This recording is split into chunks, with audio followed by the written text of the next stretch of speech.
এবার ঋতব্রত তৃণমূলের বিরুদ্ধে পুলিশের কাছে পৌঁছে গেল কালীঘাট তৃণমূল। আমাদের নাম প্রতীক নিয়ে জালিয়াতি চলছে দাবি কালীঘাট তৃণমূলের। আমরাই আসল, নির্বাচন কমিশনেও জানিয়েছি, যা সিদ্ধান্ত নেবে নির্বাচন কমিশন। ঋতব্রত তৃণমূলের তরফে যা বলা হয়েছে, কালীঘাট, নিউ টাউন, প্রগতি ময়দান, সাইবার ক্রাইম এই 4টি থানায় অভিযোগ দায়ের করেছে কালীঘাট তৃণমূল। দোলা সেনের পক্ষ থেকে ঋতব্রত তৃণমূলের বিরুদ্ধে অভিযোগ দায়ের করা হয়েছে।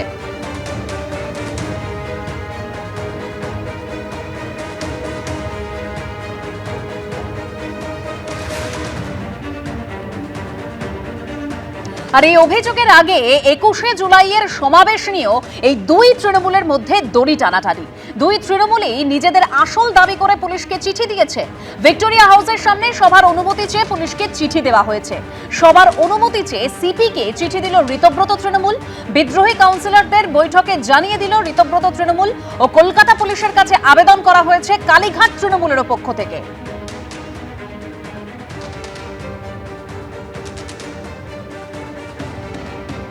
আমরা তো প্রথমেই চাইবো আমাদের ভিক্টোরিয়া হাউস, যেটা বরাবরই আমরা করে থাকি, সেখানেই তো আমরা প্রথমে চাইবো প্রশাসন কতটা আমাদের দেবে কি দেবে না তাদের ব্যাপার। বরাবরই যেহেতু আমরা ভিক্টোরিয়া হাউসের সামনে তৃণমূল কংগ্রেসের যে আমরা শহীদ স্মরণ করি 21শে জুলাই, আমরা সেটাই প্রথম আমরা প্রশাসনের কাছে আবেদন করব। তারপরে প্রশাসন না দিলে আমাদের যারা কালেকটিভ টিম লিডার যারা আছেন, আমরা আপাতত সকলে বসে সিদ্ধান্ত নিয়েছি যে আমাদের ঐতিহ্যবাহী 21শে জুলাই আমরা ভিক্টোরিয়া হলের সামনেই করব। প্রশাসন যদি অনুমতি না দেয়, তাহলে আমাদের লিডারশিপ যারা আছে, নেতৃত্ব দিচ্ছেন, সকলে বসে পরবর্তীকালে আমরা কোথায় কি করব। শুধু নায়ক নায়িকাদের ভিড়ে শহীদ পরিবার মর্যাদা পায়নি। এবার আপনারা দেখবেন আমরা যে শহীদ সমাবেশ করব 21শে জুলাই, সেই শহীদ পরিবার এবং তাদের পরিবারদের আমরা শ্রদ্ধা জ্ঞাপন করি, আমরা সঠিকভাবে শহীদদের শ্রদ্ধা জানাবো। আমরা সেখানেই আবেদন করেছি করার জন্য। এবার দেখা যাক প্রশাসন কি উত্তর দেয়। আমরা যদি পারমিশন পাই, গায়ের জোরে করব না, যদি আমরা পারমিশন পাই নিশ্চয়ই সেখানেই করব যেখানে আমাদের 21শে জুলাই হয়ে থাকে। মমতা বন্দ্যোপাধ্যায় করতে চাইছেন, আপনারাও করবেন, সেটা তো তার বিষয়। আমরা যেটা করতে চাইছি আমরা সেই বিষয়ে বলতে পারি। আমরা করতে চাইছি সেইটা আমরা অ্যাপিল করেছি। এবার এর পরে প্রশাসনের উপরে নির্ভর করে তারা আমাদেরকেই পারমিশন দেবেন কি দেবেন না। আচ্ছা, মমতা বন্দ্যোপাধ্যায় বিহীন 21শে জুলাই কেমন হবে ব্যাপারটা দেখতে? বিহীন বা যোগ করে নয়, তৃণমূল কংগ্রেসের 21শে জুলাই, তৃণমূল কংগ্রেসের 21শে জুলাই নিশ্চিতভাবে হবে।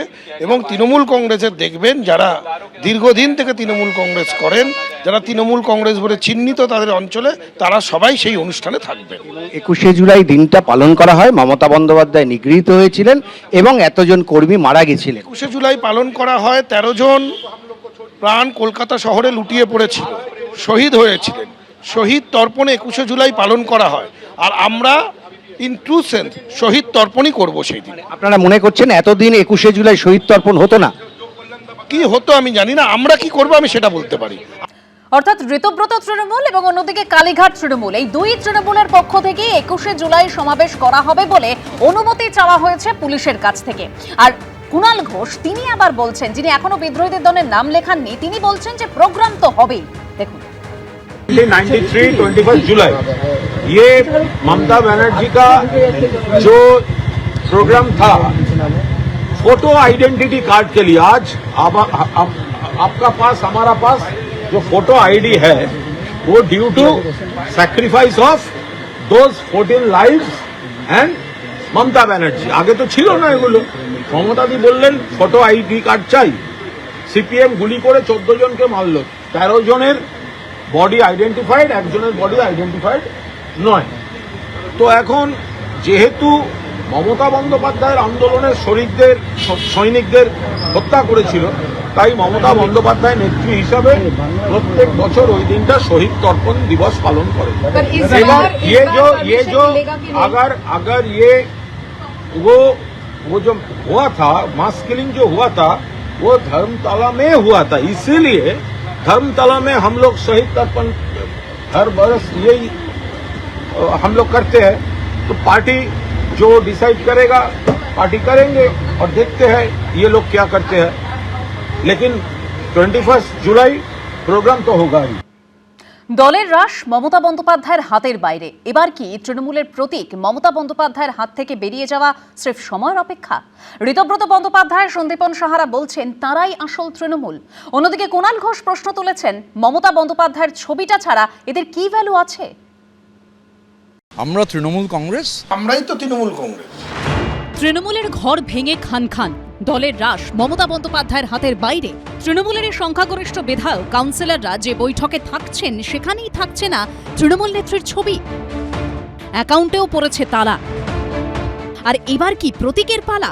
তৃণমূলের প্রতীক মমতা বন্দ্যোপাধ্যায়ের হাত থেকে বেরিয়ে যাওয়া কি স্রেফ সময়ের অপেক্ষা? আপনারা কি এই লোগোর ব্যাপারে কোনো কিছু বলেছেন? আমাদের যা বক্তব্য আমরা নির্বাচন কমিশনকে জানিয়েছি। আমরা তৃণমূল কংগ্রেস, তৃণমূল কংগ্রেসের সংখ্যাগরিষ্ঠ নির্বাচিত জনপ্রতিনিধি, সব স্তরের জনপ্রতিনিধি তারা আমাদের সঙ্গে আছেন। তো আমাদের রিপ্রেজেন্টেশন আমরা যা দেওয়ার ছিল, আর আমরা নির্বাচন কমিশনের উপর আস্থাশীল। বলছি আপনারা প্রতীকের বিষয়ে কি ভাবছেন? আমি তো বললাম যে আমরাই তো তৃণমূল কংগ্রেস, আমরা দেশের আইন কানুনে নির্বাচন কমিশনে আস্থাশীল। সিম্বল হচ্ছে মমতা বন্দ্যোপাধ্যায়ের মুখটা। তৃণমূল এখন আড়াআড়ি বিভক্ত। কালীঘাট তৃণমূল আর ঋতব্রত তৃণমূল। গত সোমবার নিউটাউনের হোটেলে তৃণমূল কংগ্রেসের ঋতব্রত বন্দ্যোপাধ্যায়ের স্পেশাল সেশনে যে কমিটি তৈরি হয় সেখানে নতুন চেয়ারপারসন হয়েছেন অরূপ রায়। এদিন প্রতীক নিয়ে মুখ খুলেছেন তিনি। দলের নাম কি তৃণমূল কংগ্রেসে থাকবে? আশা করা যায়। আর প্রতীকের ব্যাপারটা কি হবে সেটা নির্বাচন কমিশন ঠিক করবে। এখন একটা কমিটি তৈরি হয়ে গেল যেখানে মমতা বন্দ্যোপাধ্যায় নেই। হ্যাঁ, কমিটি তৈরি হয়েছে, কমিটি তৈরি করেছে আমাদের নেতৃবৃন্দ। যে মহিলা কংগ্রেস থেকে কংগ্রেসের সুদিনে বেরিয়ে 34 বছর লড়াই করে নিজের সিম্বলে সরকার করে 15 বছর মুখ্যমন্ত্রী থাকতে পারে, সে মহিলা আরেকবার সিম্বল করে ওই 2,60,00,000 ভোট যেটা জোড়া ফুলে পড়েছিল, এরা একটাও জাভেদ খানের ভোট নয়, ঋতব্রতর ভোট নয়, আর ববি অরূপের ভোট নয়। এরা একেবারে কলঙ্ক। এটা মমতা ব্যানার্জির ভোট। মমতা ব্যানার্জি যেই সিম্বলই আঁকবে বাংলার মানুষ সেই সিম্বলেই যাবে। Symbol is not the big news. এ নিয়ে কটাক্ষ ছুড়ে দিয়েছে বিজেপি। এর আগেও বহু রাজনৈতিক দলের এর আগে অল ইন্ডিয়া বা বিভিন্ন রাজ্যের ক্ষেত্রে সেটা হয়েছে। এক্ষেত্রে কি হবে আমি জানি না, তবে তারা যেতেই পারে, আবেদন করতেই পারে এবং নিয়ম অনুযায়ী যারা পাবার তারাই পাবে। গত মঙ্গলবার নির্বাচন কমিশনে গিয়ে নতুন জাতীয় কর্মসমিতির তালিকা জমা দিয়েছেন ঋতব্রত বন্দ্যোপাধ্যায়রা। এদিকে কালীঘাট তৃণমূলের তরফেও জাতীয় কর্মসমিতি গঠন করা হয়েছে, কিন্তু প্রতীক কার কাছে থাকে সেটাই এখন দেখার। কৃষ্ণেন্দু অধিকারী, উজ্জ্বল মুখোপাধ্যায় ও রুমা পালের রিপোর্ট, এবিপি আনন্দ। নাদনঘাট থেকে শামশেরগঞ্জ, দিকে দিকে গ্রেপ্তার হলেন তৃণমূলের একাধিক নেতা। কোথাও শুরু হলো প্রবল বিক্ষোভ, কোথাও ডিম ছোড়া হলো। বাদ গেল না চোর চোর স্লোগানও। হুগলির কন্যাগড়ে আবার তৃণমূল কাউন্সিলর ও পুরসভার ভাইস চেয়ারম্যান গৌতম দাসের বাড়ির সামনে চলল প্রবল বিক্ষোভ। কোথাও বিক্ষোভ, কোথাও চোর স্লোগান, কোথাও ছোড়া হচ্ছে ডিম। নাদনঘাট থেকে শামশেরগঞ্জ, কোন্নগর, দিকে দিকে এই ছবি। এরই মধ্যে একাধিক জায়গায় গ্রেফতার হলেন তৃণমূলের একাধিক নেতা। পূর্ব বর্ধমানের পূর্বস্থলীতে তোলাবাজির অভিযোগে গ্রেফতার হয়েছেন তৃণমূলের যুব নেতা কার্তিক মজুমদার, যিনি এলাকায় সৌভাগ্য নামেই বেশি পরিচিত। সম্পর্কে প্রাক্তন মন্ত্রী ও তৃণমূল নেতা স্বপন দেবনাথের ভাগ্নে। শনিবার কালনা থানা থেকে আদালতে যাওয়ার পথে প্রবল বিক্ষোভের মুখে পড়লেন তিনি। পূর্বস্থলীর তৃণমূলের যুব নেতাকে লক্ষ্য করে ছোড়া হলো ডিম। থানা চত্বরে উঠল চোর চোর স্লোগান।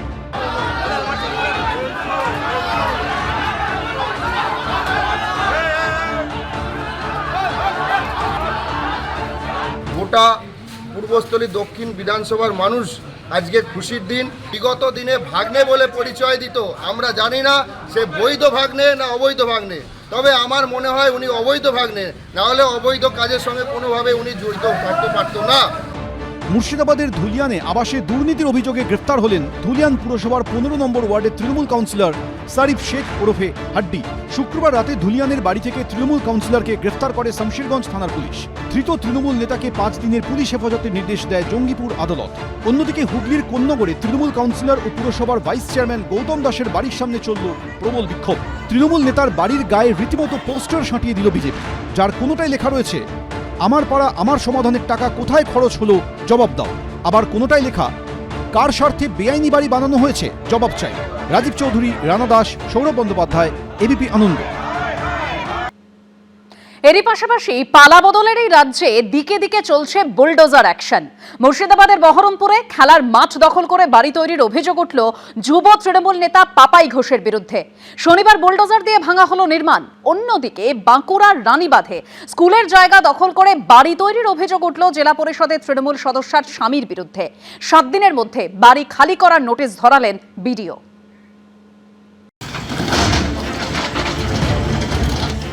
কোথাও বুলডোজার অন অ্যাকশন, কোথাও বেআইনি বাড়ি ভাঙা শুধু সময়ের অপেক্ষা। অবৈধ নির্মাণ যে কোনোভাবেই বরদাস্ত নয়, সেটাই অক্ষরে অক্ষরে বুঝিয়ে দিচ্ছে বিজেপি সরকার।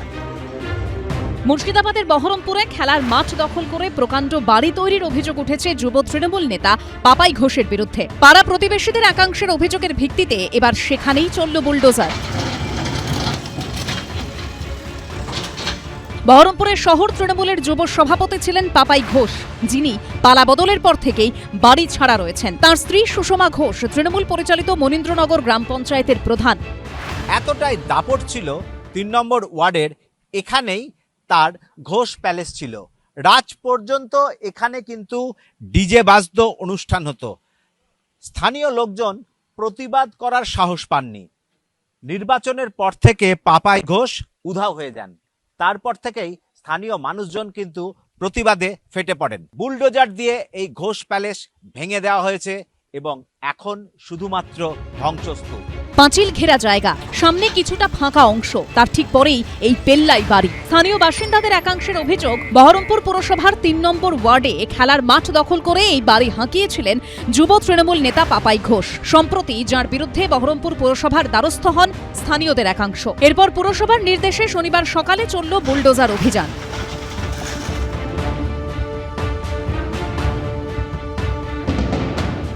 অস্বাভাবিক কার্য বলতে গানটা বাজতো, রাত্রি 12টা 1টা পর্যন্ত গান বাজতো, ডিজে বাজতো।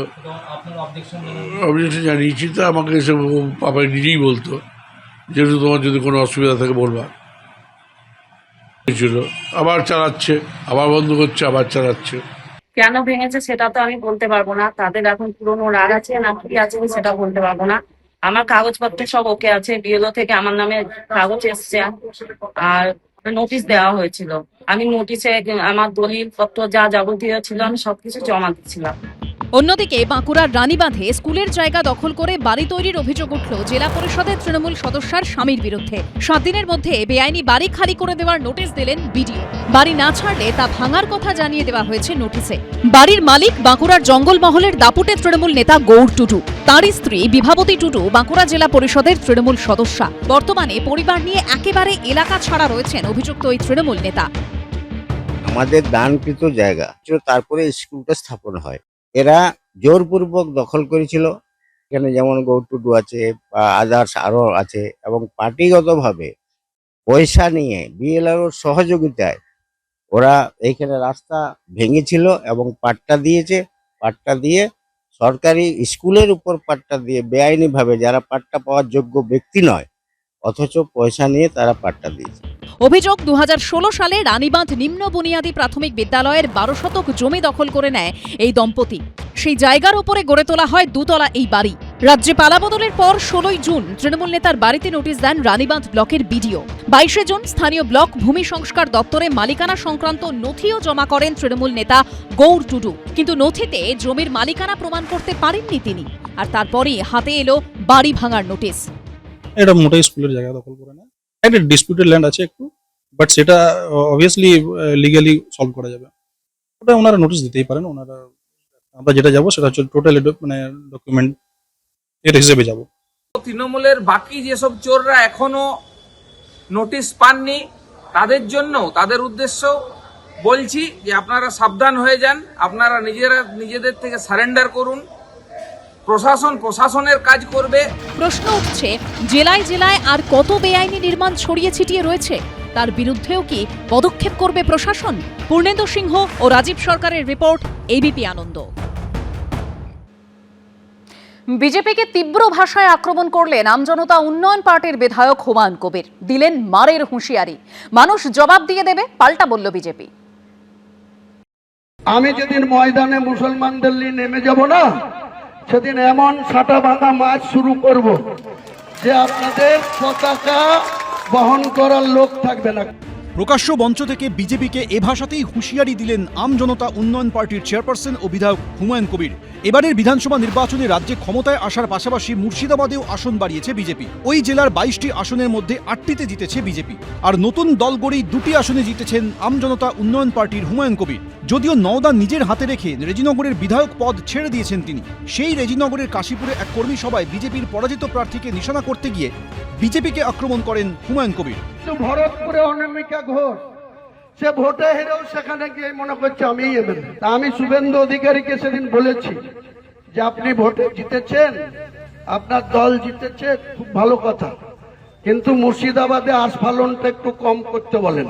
কেস ওরকম কেস আমাদের বহুবার জেল খাটা আছে। আমি বলেছি আমার লিমিট যেদিন ক্রস হয়ে যায় না, আর মাথা যেদিন টাওয়ার গরম হয়ে যায়, সেদিন আমি ও এসপিও বুঝবো না, ও চিফ মিনিস্টারও বুঝবো না, আর কে কোথায় থাকলো আর কে কোথায় থাকলো না সব কিছু বুঝবো না। হুমায়ুন এ ধরনের কথা বলতে অভ্যস্ত, এই বলার জন্যই কিন্তু ওর বিরুদ্ধে ব্যবস্থা নেওয়া যায়। তবে যেটা ও বলছে সেটা যদি একবার করে দেখাতে পারে, করে দেখাক। যে ধরনের কথাবার্তা বলে পার পেয়েছিল তৃণমূলের আমলে, তো মনে হয় এই ধরনের কথাবার্তা বলে বা কাজকর্ম করে পার পাবে না। পশ্চিমবাংলার সাধারণ মানুষ তো মৃত নয়, প্রমাণ তো দিয়েছে কদিন আগে। হুমায়ুন কবিরকে অনুরোধ করব, আপনি বিরোধী দলের একজন বিধায়ক, আপনি এমন কিছু বলবেন না যেটা আইন ভাঙে বা আইন বহির্ভূত হয়। যেখানে বিরোধিতা করা সেখানে আমরা সবাই মিলে করব। এমন কিছু করা উচিত না বা এমন কিছু বলা উচিত না যেটা শেষ পর্যন্ত তার কোনো একটা জটিলতা তৈরি করতে পারে। হুমায়ুনবাবু নিশ্চয়ই সেটা অনুভব করবেন। তৃণমূলের বিধায়ক থাকাকালীন সাম্প্রদায়িক মন্তব্য করে বিতর্কে জড়িয়েছিলেন হুমায়ুন কবির। পরে বাবরি মসজিদ তৈরির সিদ্ধান্ত নেওয়ায় তাকে সাসপেন্ড করে তৃণমূল। যদিও হুমকি হুঁশিয়ারির পথ থেকে সরে আসছেন না হুমায়ুন কবির। রাজীব চৌধুরী, ময়ূর ঠাকুর চক্রবর্তী, আবির দত্ত, এবিপি আনন্দ। এবিপি আনন্দ, এগিয়ে থাকে, এগিয়ে রাখে।